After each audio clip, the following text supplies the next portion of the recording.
അഭിഷേക പൂന്തിരയായി അനുതാപ പൂങ്കതിരായി അലിവിന്റെ തേന്മഴയായി ഒഴിയുകയായി സന്ധ്യാവചനങ്ങൾ സന്ധ്യാകിരണങ്ങൾ സന്ധ്യാവചനങ്ങൾ സന്ധ്യാകിരണങ്ങൾ. സന്ധ്യാവചനങ്ങളിലേക്ക് ഏവർക്കും പ്രാർത്ഥനാപൂർവം സ്വാഗതം. വലിയ നോമ്പുകാലം ഭക്ഷണപദാർത്ഥങ്ങൾ വർജിക്കേണ്ട കാലം മാത്രമല്ല, അതിനപ്പുറം നമ്മുടെ ജീവിതത്തിലെ തഴക്കദോഷങ്ങൾ കൂടി വർജിക്കേണ്ട കാലമാണ്. ഇതിനോട് ബന്ധപ്പെട്ട് പലരും ചോദിക്കുന്ന ഒരു ചോദ്യമുണ്ട്: എനിക്ക് കോപിക്കാമോ? വചനം പറയുന്നു കോപിക്കാം.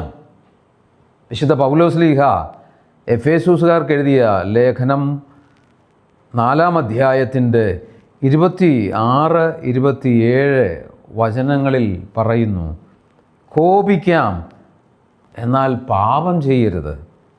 നിങ്ങളുടെ കോപം സൂര്യൻ അസ്തമിക്കുന്നത് വരെ നീണ്ടുപോകാതിരിക്കട്ടെ. സാത്താന് നിങ്ങൾ അവസരം കൊടുക്കരുത്. കുടുംബജീവിതത്തിൽ, സാമൂഹ്യ ജീവിതത്തിൽ നിരന്തരം നാം വ്യാപരിക്കുമ്പോൾ കോപിക്കാനുള്ള അവസരങ്ങൾ ഒട്ടേറെ ഉണ്ടാകാം. എന്താണ് കോപം? ഒരാളുടെ നീണ്ടു നിൽക്കുന്ന അരിശമാണ് കോപം. പക്ഷെ വചനം പറയുന്നു, അങ്ങനെ സന്ദർഭവശാൽ ഒരാൾക്ക് കോപിക്കേണ്ടി വന്നാലും അയാൾ പാപം ചെയ്യരുത്. അർത്ഥം മനസ്സിലായോ? എന്താണ് പാപം? പാപം ബന്ധത്തകർച്ചയാണ്. ദൈവവുമായി, സഹോദരരുമായുള്ള ബന്ധം തകരുന്നതാണ് പാപം. നീ കോപിച്ചു, പക്ഷേ അത് നിൻ്റെ ബന്ധം തകരുന്നതിന് കാരണമായി തീരരുത് എന്നാണ് വചനം പറയുന്നത്. കോപം നീണ്ടു നിന്നാൽ എന്താണ് സംഭവിക്കുക? ബന്ധം തകരാൻ അതിടയായിത്തീരും. അതുകൊണ്ട് പൗലോസ്ലീഹ പറയുന്നു, നിങ്ങളുടെ കോപം സൂര്യൻ അസ്തമിക്കുന്നത് വരെ നീണ്ടുപോകാതിരിക്കട്ടെ. നീണ്ടു നിൽക്കുന്ന അരിശം കോപമാണെങ്കിൽ, നീണ്ടു നിൽക്കുന്ന ആ അരിശമാണ് നമ്മുടെ ബന്ധത്തകർച്ചയ്ക്ക് കാരണമായി തീരുന്നത്. സന്ദർഭവശാൽ നാം ഒന്ന് അരിശപ്പെടേണ്ടി വന്നാലും, ഒന്ന് കോപിക്കേണ്ടി വന്നാലും, ബന്ധം തകരാൻ തക്കവിധം ആ കോപം നീണ്ടു പോകാതിരിക്കാൻ നാം എപ്പോഴും ശ്രദ്ധിക്കണം.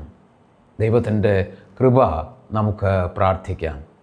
ഞങ്ങളേവരെയും സൃഷ്ടിച്ച് വഴി നടത്തുന്ന ദൈവമേ, ഈ വലിയ നോമ്പുകാലത്ത് ഭക്ഷണപദാർത്ഥങ്ങൾ വർജിക്കുന്നതിനോടൊപ്പം ഞങ്ങളുടെ ജീവിതത്തിലെ തിന്മകൾ കൂടി വർജിക്കാൻ ഞങ്ങൾക്ക് കൃപ ചെയ്യണമേ എന്ന് പ്രാർത്ഥിക്കുന്നു. ഞങ്ങൾക്ക് വേണ്ടി എപ്പോഴും പ്രാർത്ഥിക്കുന്ന പരിശുദ്ധ അമ്മേ, മാർയോസേ പിതാവേ, സകല വിശുദ്ധരെ, മാലാഖമാരെ, ഞങ്ങൾക്ക് വേണ്ടി എപ്പോഴും പ്രാർത്ഥിക്കണമേ. ആമേൻ.